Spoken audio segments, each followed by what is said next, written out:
بسم اللہ الرحمن الرحیم۔ میرا آج کا موضوع مصنوعی ذہانت کے بارے میں ہے۔ ہم جانتے ہیں کہ انسانی ذہانت وہ خداداد صلاحیت ہے جس کی وجہ سے انسان اپنے ماحول سے معلومات حاصل کر کے اس کی بنیاد پر منطقی نتیجے نکالتا ہے۔ سادہ لفظوں میں ہمارا ذہن حواس خمسہ کے ذریعے ملنے والی معلومات کو استعمال کر کے ان پر سوچ بچار کرنے کے بعد کسی نتیجے پر پہنچتا ہے۔ اس صلاحیت کو ذہانت کا نام دیا جاتا ہے۔ مثلاً جب ہم ایک چھوٹے بچے کو کوئی حکم دیتے ہیں تو وہ اپنے کانوں سے اس کو سن کر پہلے الفاظ پر سوچ بچار کرتا ہے اور پھر اس کا مطلب نکال کر اس پر عمل کرتا ہے۔ یہ اس کی ذہانت کی علامت ہے۔ پچھلی صدی کے اوائل میں جب بجلی سے چلنے والی مشینوں کی ایجادات میں اضافہ ہو رہا تھا، سائنسدانوں کی توجہ اس طرف گئی کہ کیوں نہ وہ کام جن میں انسانی ذہانت کی ضرورت پڑتی ہے مشینوں سے کروائے جائیں۔ اس کام کے لیے کمپیوٹر کو ایجاد کیا گیا، جو انسانی ذہن کے نمونے پر تیار کیا گیا۔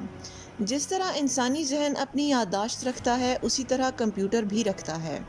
جس طرح انسانی ذہن باہر سے آنے والی معلومات کو پرکھ کر اور ان پر سوچ بچار کرنے کے بعد کوئی مطلب اخذ کرتا ہے، کمپیوٹر بھی ایسے ہی کرتا ہے۔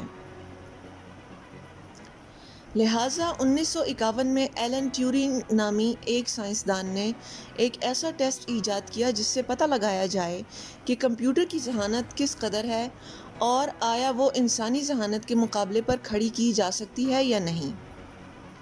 اس کام کے لیے اس نے ایک بند کمرے میں ایک کمپیوٹر کو رکھا، دوسرے میں انسان کو اور تیسرے میں ایک انسانی جج کو جو اس بات کا تعین کرتا کہ پہلے دو کمروں میں سے کون سے کمرے میں انسان ہے اور کون سے میں کمپیوٹر۔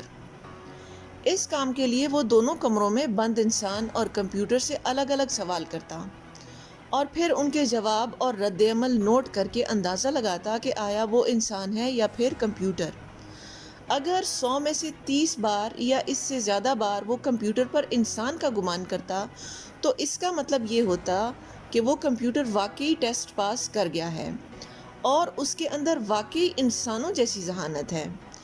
یہ ٹیسٹ مصنوعی ذہانت کو ماپنے کا پہلا معیاری ٹیسٹ مانا جاتا ہے۔ آج کے دور میں مصنوعی ذہانت کے ذریعے مشینوں سے وہ کام کروائے جاتے ہیں جو کبھی انسان کیا کرتے تھے۔ مثلاً جہاز میں ایک آٹو پائلٹ ہوتا ہے جو جہاز کے انسانی پائلٹ کی جگہ کام کر سکتا ہے اور اپنی ذہانت کی بنیاد پر سارے فیصلے خود کر سکتا ہے۔ اس کے لیے اسے معلومات فراہم کی جاتی ہیں، مثلاً یہ کہ اس وقت جہاز کتنی اونچائی پر ہے، کس سمت میں جا رہا ہے، کتنی رفتار سے جا رہا ہے، باہر ہوا کا دباؤ کتنا ہے، موسم کا کیا حال ہے، وغیرہ۔ ان ساری معلومات کی بنیاد پر وہ فیصلہ کرتا ہے کہ اسے جہاز کو کیسے اڑانا ہے۔ دوسری مثال روبوٹ کی ہے۔ روبوٹ آج کل تقریباً ہر سطح پر استعمال ہو رہے ہیں، لوگوں کی ذاتی زندگی میں بھی، تعلیمی میدان میں بھی اور کارخانوں وغیرہ میں بھی۔ ان کے اندر مصنوعی ذہانت کو پروگرامنگ کے ذریعے پروان چڑھایا گیا۔ ایک کمپیوٹر پروگرام دراصل بہت ساری ہدایات کا مجموعہ ہوتا ہے جن پر عمل کر کے کمپیوٹر ایک خاص کام کو سر انجام دیتا ہے۔ یہ ہدایات ترتیب وار ہوتی ہیں اور ان کو انسان ہی لکھتے ہیں۔ ان کو اس طور پر لکھا جاتا ہے کہ وہ کام کمپیوٹر اس طرز پر سر انجام دے جیسے کہ انسان خود، یعنی انسان کے حصے کی ذمہ داری کمپیوٹر سنبھال لیتا ہے۔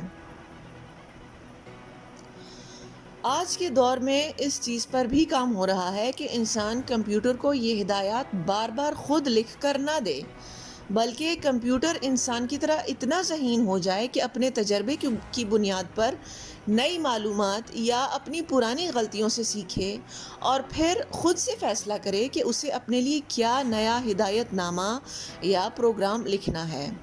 اس شعبے کو مشین لرننگ کا نام دیا جاتا ہے۔ آج کی روزمرہ زندگی میں اس کی مثال اوبر یا کریم کی ہے۔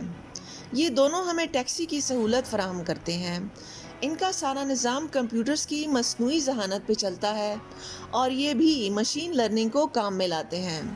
مثلاً اگر آپ مسافر ہیں تو ان کے کمپیوٹر پروگرامز آپ کے بارے میں معلومات کو جمع کر کے اس بات کا پتہ لگاتے ہیں کہ آپ زیادہ تر کہاں کہاں جا چکے ہیں، اور پھر جب اگلی بار آپ ان کے ایپ کو استعمال کرتے ہیں تو یہ آپ کے لیے خود ایک فہرست تیار کر چکے ہوتے ہیں کہ آپ ممکنہ طور پر کہاں کہاں جانے کے خواہش مند ہو سکتے ہیں۔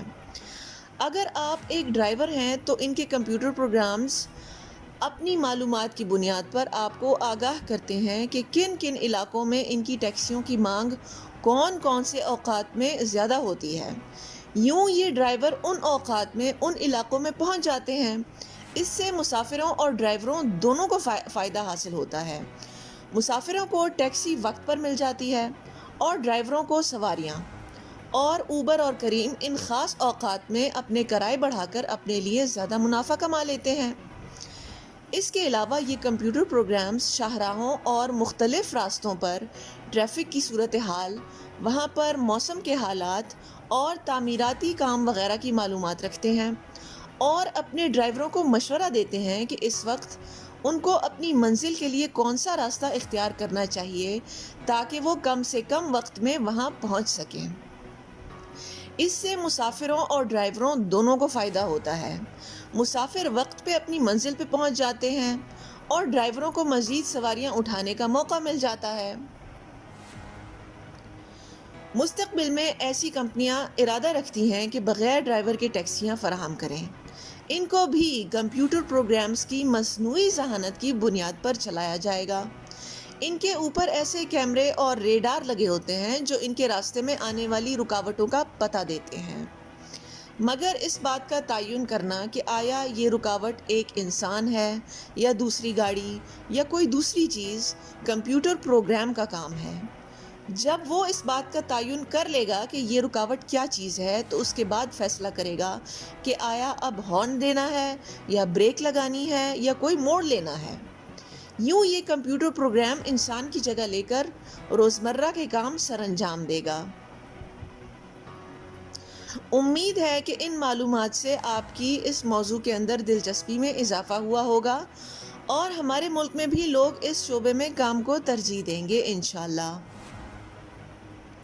آپ کی توجہ کا شکریہ۔